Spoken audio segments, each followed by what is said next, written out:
నిన్ననే పోలింగ్ అయిపోయింది. పూర్తి ఫలితాలన్నీ కూడా ఈవీఎంలో భద్రపరిచి ఉన్నాయి. జూన్ 4వ తారీఖు నాడు ఫలితాలు రాబోతున్నాయి. ముందుగా ఓటింగ్ లో పాల్గొన్నటువంటి ఓటు హక్కు వినియోగించుకున్న ప్రతి ఓటర్ మహాశయునికి హృదయపూర్వక ధన్యవాదాలు, కృతజ్ఞతలు. ప్రజాస్వామ్య దేశంలో ఓటు హక్కు వినియోగించుకోవాల్సిన బాధ్యత ప్రతి ఒక్కరి మీద ఉంది. అందరు కూడా ప్రతి ఒక్కరికి కూడా హృదయపూర్వక ధన్యవాదాలు, అభినందనలు. ముఖ్యంగా నరేంద్ర మోడీ గారిని ప్రధానమంత్రి చేయాలని చెప్పి ఆలోచనతో భారతీయ జనతా పార్టీకి ఓటేసినటువంటి ప్రతి ఒక్కరికి హృదయపూర్వక ధన్యవాదాలు. పార్టీ గెలుపు కోసం, నరేంద్ర మోడీ గారిని ప్రధానమంత్రి చేయడం కోసం, ఎంపీగా గెలిపించడం కోసం కష్టపడి పనిచేసినటువంటి పార్టీ కార్యకర్తలకు, పార్టీ అభిమానులకు, శ్రేయోభిలాషులకు, ధర్మం కోసం, ధర్మ రక్షణ కోసం, గెలుపు కోసం పనిచేసినటువంటి ప్రతి కార్యకర్తకు, వాళ్ళ కుటుంబ సభ్యులకు, దాంతోపాటు ఎన్నికల ప్రక్రియలో పాల్గొన్నటువంటి సిబ్బందికి, పాత్రికేయ మిత్రులు అందరూ కూడా ప్రతి ఒక్కరు కూడా హృదయపూర్వక అభినందనలు. సరే, అక్కడక్కడ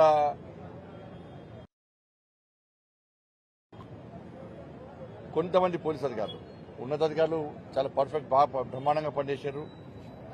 ఉన్నతాధికారుల కళ్ళు కప్పి కొంతమంది అక్కడక్కడ పోలీసు అధికారులు గతంలో టీఆర్ఎస్ పార్టీ ఏ విధంగా వాళ్ళ గుప్పెట్లో పెట్టుకున్నదో సేమ్ అదే పందాతోని చాలా ప్రాంతాల్లో భారతీయ జనతా పార్టీ కార్యకర్తల మీద లాఠీచార్జ్ చేయడం, భారతీయ జనతా పార్టీ కార్యకర్తలను అరెస్ట్ చేయడం. సరే, వెంటనే ఫోన్ చేసిన వెంటనే ఉన్నత స్థాయి అధికారులు స్పందించడం దాన్ని ఏమనడం లేదు. కానీ జరిగింది. అయినప్పుడు పార్టీ కార్యకర్తలు ప్రజాస్వామ్యబద్ధంగా ఎన్నికల నిబంధనలు లోబడి కష్టపడి పనిచేశారు. తప్పకుండా గెలుస్తామన్న విశ్వాసం, నమ్మకం మాకుంది. ఉన్నటువంటి వాతావరణం చూస్తూ ఉంటే మరొకసారి ప్రతి ఒక్కరు కూడా హృదయపూర్వక ధన్యవాదాలు. ఎన్నికల ప్రక్రియ అయిపోయింది. సరే, ఎన్నికల కోడ్ జూన్ 4th వరకు ఉండొచ్చు. కాంగ్రెస్ పార్టీ ప్రభుత్వం ఇక తిట్టేదంతా తిట్టింది, అయిపోయింది. నరేంద్ర మోడీ గారిని, అమిత్ షా గారిని, భారతీయ జనతా పార్టీని, మా నాయకులను ఎంత తిట్టాలో అంతకంటే ఎక్కువనే తిట్టారు. కడుపులో ఉన్నదంతా బయట తీశారు. వాళ్ళ కసి అంతా తిట్ల పురాణంతోని ఫుల్ టైంపాస్ చేశారు కాంగ్రెస్ పార్టీ నాయకులు, ఢిల్లీ నుంచి గల్లీ వరకు. తిట్టకుండా తిట్టరాని తిట్లు కూడా తిట్టారు. ఈ గుడ్డు అన్నారు, ఆ గుడ్డు అన్నారు, అన్ని అన్నారు. సరే, అన్ని భరించారు. మీరు తిట్టిన తిట్లకు ప్రజలు నిర్ణయం ప్రకటించబోతున్నారు జూన్ 4వ తారీఖు నాడు. కానీ ప్రజాస్వామ్య దేశంలో ఎన్నికల ప్రక్రియ ప్రశాంతంగా, ప్రజాస్వామ్యబద్ధంగా సాగాల్సిన అవసరం ఉంది.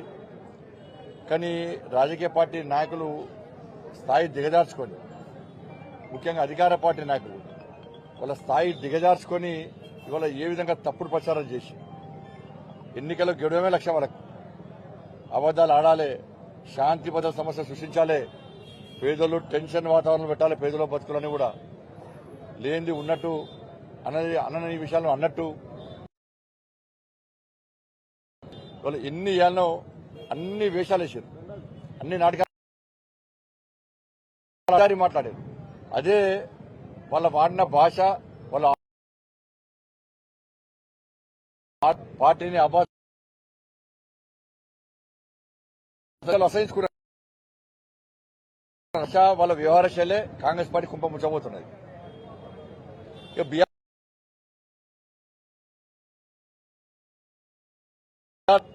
సెకండ్ ప్లేస్ కోసం వాళ్ళు ఇద్దరు ప్రయత్నం చేశారు. సరే, ఎన్నికల కొనుగోలు దాదాపు అయిపోయినాయి. ఎన్ని కొనుగోలు కేంద్రాల్లో మీరు తరుగు తాలు తేమలు లేకుండా కొన్నారు. దాని మీద శ్వేతపత్రం విడుదల చేసిన బాధ్యత మీ ఉంది. బోనస్ ఇస్తాను మీరన్నారు, 100 రూపాయలు బోనస్ ఇస్తున్నారు. చాలా అన్నిటి కూడా మీరు ఏ చేయాలో చేసారు, ఎక్కడ అడ్డుకోలే. మేము నిధులు ఇవ్వకుండా ఇచ్చే పరిస్థితి లేకున్నా కూడా అంటే ఎన్నికల నిబంధనలు ఉన్నా కూడా మీరు ఓట్ల కోసం కక్కుర్తిపడి అకౌంట్లో పైసలు వేసారు. మేము ఎక్కడ అడ్డుకోలే. మేము ఎక్కడైతే దీక్ష చేస్తా అంటామో అక్కడ హామీలు నెరవేరుస్తా అని చెప్పి అకౌంట్లో పైసలు వేసారు. మేము ఎక్కడ అడ్డుకోలే. ఎట్లా పేదలు బాగుపడాలి. కనీసం ఎన్నికల సందర్భంలోనైనా వాళ్ళకు ఇంత న్యాయం జరగాలని చెప్పి మేము సహకరించినాం. ఇవాళ ఎందుకు వెళ్ళకపోయారు? వేరే సమస్యలు పరిష్కరించే ప్రయత్నం చేశారు మీరు కొన్ని చిన్న చిన్నవి. మరి బోనస్ ఇవ్వడంలో మీకు అభ్యంతరం ఉంది. ఎందుకు వెళ్ళే? ఇప్పుడు ఎంతమంది బోనస్ ఇచ్చారు? 500 రూపాయలు చొప్పున ఒక్క ఎకరానికి 28 క్వింటాలు వస్తే దాదాపు 14,000 రూపాయలు వాళ్ళ ఒక్కొక్క రైతు అకౌంట్లో వాడాలి. ఎంతమంది రైతు అకౌంట్లో వేసారు? వేస్తారా? వేయరా? మీ ప్రణాళిక అయింది. 15,000 రూపాయలు రైతు భరోసా ఇస్తున్నారు. కౌలు రైతులకు కూడా ఇస్తున్నారు. ఎంతమంది కౌలు రైతులకు ఇచ్చారు? ఎంతమంది రైతులకు ఇచ్చారు? ఇస్తారా? ఇయ్యరా? మీ ప్రణాళిక అయింది. జూన్ 4 తర్వాత మీరు ఇస్తారా? ఇస్తే మీ ప్రణాళిక ఏంది?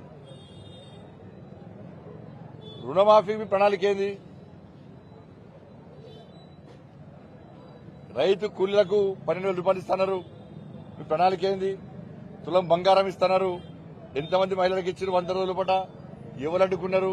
ఇవ్వకపోవడానికి కారణం ఏంది? స్కూటీలు ఇస్తున్నారు. ఎవరు అడ్డుకున్నారు? ఇవ్వకపోవడానికి కారణం ఏంది? మీ ప్రణాళిక అయింది. 5 లక్షల రూపాయలు ఇల్లు జాగాలో ఇస్తున్నారు. ఇవ్వండి, కారణం ఏంది? ఇవ్వకపోవడానికి. ఆసరా పెన్షన్లు 4,000 రూపాయలు ఇస్తున్నారు. ఇవ్వకపోవడానికి కారణం ఏంది? ఎంతమందికి ఇచ్చారు? ఇస్తారా? ఇయ్యరా? 5 లక్షల రూపాయలు విద్యార్థి భరోసా కార్డు ఇస్తున్నారు. ఇస్తారా? ఇయ్యరా? ఇలా ఫీజు రియంబర్స్మెంట్, ముఖ్యంగా ఫీజు రియంబర్స్మెంట్ అంటే ఘోరమైన పరిస్థితి. అంటే ఇలా హాల్ టికెట్లు ఇవ్వకుంటే విద్యార్థుల భవిష్యత్తు నాశనం అవుతుందని చెప్పి యాజమాన్యాలు అన్ని కూడా వాళ్ళకి ఇబ్బంది ఉన్నా కూడా యాజమాన్యం సిబ్బంది కలిసి విద్యార్థుల భవిష్యత్తు నాశనం చేద్దని చెప్పి హాల్ టికెట్లు ఇచ్చారు. ఎగ్జామ్ రాసిర్రు, వాళ్ళు పాస్ అయ్యారు. ఇప్పుడు సర్టిఫికేట్ తీసుకోవాలి. సర్టిఫికేట్ తీసుకోవాలంటే యాజమాన్యం ఏ విధంగా ఇస్తారు సర్టిఫికేట్? మరి విద్యార్థుల నెక్స్ట్ ఫ్యూచర్ ఏంది? విద్యార్థులది విద్యార్థుల ఫ్యూచర్ ఏంది? మీరు ఫస్ట్ ఫీజు ఏం లేదు మేము ఇయ్యం అని ఎన్నికల ముందు చెప్తే ఇలా యాజమాన్యం వాళ్ళ దారి వాళ్ళు తీసుకుంటారు. విద్యార్థులు దానికి ప్రిపేర్ అయి ఉంటారు. వాళ్ళ యాజమాన్య పరిస్థితి ఏంది? 10 మందికి ఉపాధి కల్పించాల్సిన యాజమాన్యాలే ఉపాధి కోసం వెతుకునే పరిస్థితి. సిబ్బందికి జీతాలు ఇవ్వలేని పరిస్థితి. ఇళ్ల కిరాయిలు కట్టలేని పరిస్థితి. విద్యార్థులకు తిరిగి సర్టిఫికేట్ ఇవ్వలేని పరిస్థితి. ఇవాళ ఇద్దరి మధ్య విద్యార్థులు అడిగిపోతున్నారు. ఇవాళ కాబట్టి ఫీజు రియంబర్స్మెంట్ బకాయిలు చెల్లిస్తారా? చెల్లించారా? పూర్తి స్థాయి. ఎంత ఘోరమైన పరిస్థితి అంటే ఇలా బ్యాంకు లోన్ తీసుకొని వాళ్ళు ఇబ్బంది పడుతున్నారు. సర్టిఫికేట్ రాక విద్యార్థులు ఇబ్బంది పడుతున్నారు. పై చదువుకోవడానికి విద్యార్థులకు ఇబ్బంది వస్తున్నది. యాజమాన్యాలు ఏమంటున్నాయి? మేము ఫీజు రియంబర్స్మెంట్ ఇవ్వకుంటే మేము ఎట్లా ముందుకు పోవాలి? వాళ్ళు బాధపడుతున్నారు. సిబ్బంది మాకు జీతాలు ఇస్తున్నారు, సిబ్బంది బాధపడుతున్నారు. ఇలా ఆరోగ్యశ్రీ బకాయిలు చెల్లించడం వల్ల హాస్పిటల్ వస్తే మెడవంటి బయట ఉక్కుతున్నారు పేదలను. కాబట్టి అన్ని విషయాల్లో మీ ప్లాన్ ఏది? కేవలం రుణమాఫీ మేము ఆగస్టు 15 చేస్తామని చెప్పి చదువుకోవడం కాదు. మీ మీద ప్రజలకు విశ్వాసాన్ని నమ్మకం ఉండాలంటే మీరు ఇచ్చినటువంటి ఈ హామీల విషయంలో మీ ప్రణాళికను ప్రకటించాల్సిన బాధ్యత ఉంది. మీకు టైం ఉంది. తిట్లు అయిపోయినాయి, ఇక విమర్శలు అయిపోయినాయి. ఇప్పుడు వెంటనే ప్లాన్ చేయండి. మళ్ళీ విమర్శలు ప్రతి విమర్శకు ఛాన్స్ లేదు. ఇక అసలే ఛాన్స్ లేదు. విమర్శలకు ప్రతి విమర్శకు అవకాశం ఇవ్వకండి. రాజకీయాలు పక్క పెట్టండి. మీరు నేను చెప్పిన డిమాండ్లను మీరు నెరవేర్చడానికి మీరు ఏం ప్లాన్ చేస్తున్నారు? తెలంగాణ రాష్ట్ర ప్రజలను ఏ విధంగా మీరు కాపాడే ప్రయత్నం చేస్తారు? నిరుద్యోగ యువతకు నోటిఫికేషన్ ఇస్తున్నారు, ఏ విధంగా ఇస్తారు? ఆర్టీసీ కార్మికుల సమస్యలున్నాయి. ఫస్ట్ నాడే జీతాలు పక్కా ఇస్తామని చెప్పి మీరు ప్రకటించాల్సిన అవసరం ఉంది. పీఆర్సీ విషయంలో మీరు స్పష్టమైన ప్రకటన చేయాల్సిన అవసరం ఉంది. వాళ్ళ శానిటేషన్ సిబ్బంది కానీ, గ్రామ పంచాయతీ పారిశుద్ధ్య సిబ్బంది కానీ వాళ్ళకి కనీసం జీతాలకే ఇబ్బంది పడుతున్నారు. కనీసం వాళ్ళకి ఇస్తారయ్యారా? అవుట్ సోర్సింగ్ ఉద్యోగస్తుల పరిస్థితి ఏంది? ఇవన్నిటి విషయంలో ఎన్నికలు అయిపోయినాయి కాబట్టి మీరు వెంటనే దీని మీద ప్రత్యేక శ్రద్ధ వహించాల్సిన అవసరం ఉంది. మళ్ళీ వేరే ఎన్నికలు వస్తాయి, దాని తర్వాత చేస్తామంటే ఎట్టి బస్సులో భారతీయ జనతా పార్టీ వదిలిపెట్టే ప్రసక్తి లేదు. ఎన్నికల తర్వాత క్షేత్రస్థాయిలో ప్రతి భారతీయ జనతా పార్టీ కార్యకర్త మా కిషన్ రెడ్డి గారి నేతృత్వంలో, వారి ఆలోచన మేరకు, వారి యొక్క సూచనల మేరకు, వారి నేతృత్వంలో క్షేత్రస్థాయిలో పక్కా మేము కార్యకర్తలు ఫైట్ చేస్తాం. మీరు హామీలు నెరవేర్స్తే తప్పకుండా మీరు సహకరిస్తాం.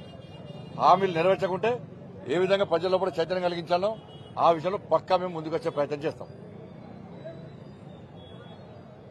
మరొక్కసారి మమ్మల్ని ఆశీర్వదించినటువంటి ప్రజలందరూ కూడా కష్టపడి దాదాపు 3 నెలల పాటు నేను ప్రజాహితయాత్ర చేసిన ఎండాకాలంలో కూడా ప్రజాహితయాత్రతో పాటు ఎన్నికల ప్రచారంలో పోలింగ్ బూత్ స్థాయిలో ప్రజలను కలిసి ఒక్కొక్క ఇంటికి 4 సార్లు వెళ్లి ఓటును రిక్వెస్ట్ చేసినటువంటి భారతీయ జనతా పార్టీ కార్యకర్తలకు నాయకులకు కొంతమంది ఇతర ప్రాంతాల నుంచి కూడా వచ్చి ఇక్కడ పనిచేశారు. స్వచ్ఛందంగా పనిచేశారు. బయటికి రాకుండా కూడా కొంతమంది ఇండైరెక్ట్ గా పనిచేశారు. ఉద్యోగస్తులు ఉపాధ్యాయులు మా కోసం పనిచేశారు. ఇండైరెక్ట్ గా అన్ని వర్గాల ప్రజలు ఇలా కష్టపడి పనిచేశారు. వాళ్ళందరూ కూడా హృదయపూర్వక ధన్యవాదాలు. ఎందుకంటే బీఆర్ఎస్ పార్టీ కేసీఆర్ వచ్చి కర్మేరకు వచ్చి తురుకోలందరినీ ఒకటి కావాలి, బండి సంజయ్ని ఓడగొట్టా అని చెప్పి కేసీఆర్ పెద్ద పిలుపునిచ్చిండో, ఇలా హిందువులందరూ ఒక్కడైతే ఏ విధంగా ఫలితాలు వస్తాయో దాన్ని 4వ తారీఖు నాడు కరీంనగర్ పార్లమెంటు నియోజకవర్గంలోని హిందూ సమాజం చూపెట్టబోతుంది. ఆ షాక్ తిని కేసీఆర్ తట్టుకుంటాడా జాగ్రత్తగా ఉండాలి. ఇటుపక్క అటుపక్క డాక్టర్లను పెట్టుకో. ఎందుకంటే నువ్వు 100 సంవత్సరాలు బతకాలని కోరుకునేటువంటి వ్యక్తులు మేము. కొంచెం 4th నాడు చాలా జాగ్రత్తగా ఉండు. ఎందుకంటే కరీంనగర్ నియోజకవర్గ ప్రజలు షాక్ ఇవ్వబోతున్నారు, ట్రీట్మెంట్ చేయబోతున్నారు. ఇంకోసారి ఒక వర్గాన్ని కొమ్ముగాయకు, హిందువులను ఎప్పుడు రాచి రంపాన పెట్టకు, హిందువుల మనోభావాలు దెబ్బతీయకు, ఒక వర్గానికి జోకే ప్రయత్నం చేయకు. నువ్వు హిందువులు బొందుగాలను ఏ విధంగా బొందబెట్టిరో ఇప్పుడు నువ్వు చేసిన వ్యాఖ్యలు ఇలా కరీంనగర్ పార్లమెంట్ నియోజకవర్గంలో ప్రతి హిందూ ఇలా ఓటుకు వినియోగించుకున్నారు. కానీ కాంగ్రెస్ పార్టీ బీఆర్ఎస్ పార్టీలు ఒక వర్గానికి కొమ్ము కాసే విధానానికి వ్యతిరేకంగా ప్రజలు తీర్పిచ్చారు. కాబట్టి 4వ తారీఖు జరిగినటువంటి ఫలితాలను చూసి షాక్ గురవుతారు.